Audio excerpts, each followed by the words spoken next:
Hello, I'm Ronaldo Seegers, and this is for the Bio 102 Laboratories final project. The major I decided to go into was pre-medicine. I feel that pre-medicine is a very interesting major. You honestly get to work with the human body so closely, and you get to learn different things about yourself and as other people. Not to mention being able to help those who are very sick and in our dire need of our help. Doctors everywhere are some of the hardest jobs in the world. I feel that going into pre-medicine is a very difficult thing to do, but it will also be very interesting and worthwhile. For my first concept, I wanted to talk about how the scientific method works into my major. The scientific method can be used for almost anything in the world. It's basically the stepping stones to how you will work out through everything.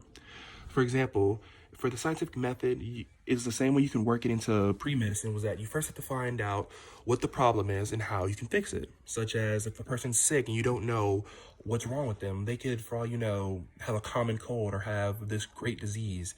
But tests must be ran in order to find that out. So the way it would work in the pre-medical field is that they would run certain tests based on what the person came in with. Say, for example, someone had a broken arm or got hit in the head. They would go and get a CT machine, or they would go and get, well, they'd get a CT for both actually. They'd get a CT machine for head and bone injuries. And then they would work through the process of seeing what was wrong with them and what are the next steps into fixing it. The second concept that I chose for my major was cell division and inheritance. And this is a really big part of the medicine field.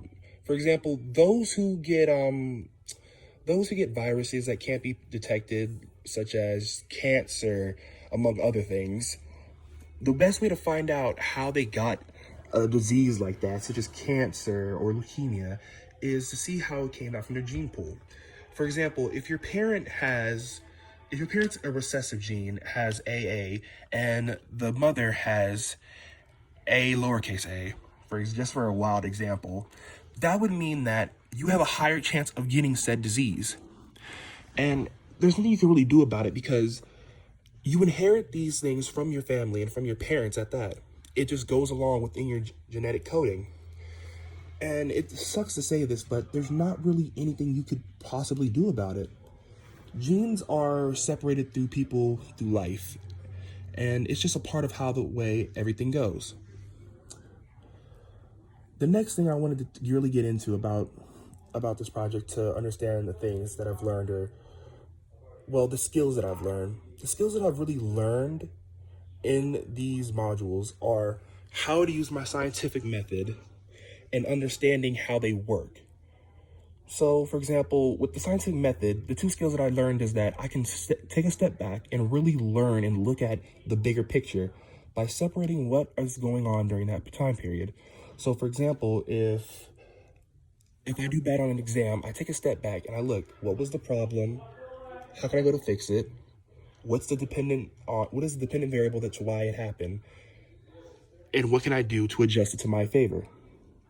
And with genetic inheritance, the main thing that I learned is that based on the genetics of whoever your parents are, there's nothing that can change that. You could, for all you know, be a perfectly healthy person, but if in your parents' gene code, there's a higher chance for you to have cancer or any other disease, it will more likely happen to you. And that's because of genetics, nothing else. Well, anyway, thank you so much for viewing my project. Hopefully you have an amazing day, and well, thanks for coming. Bye.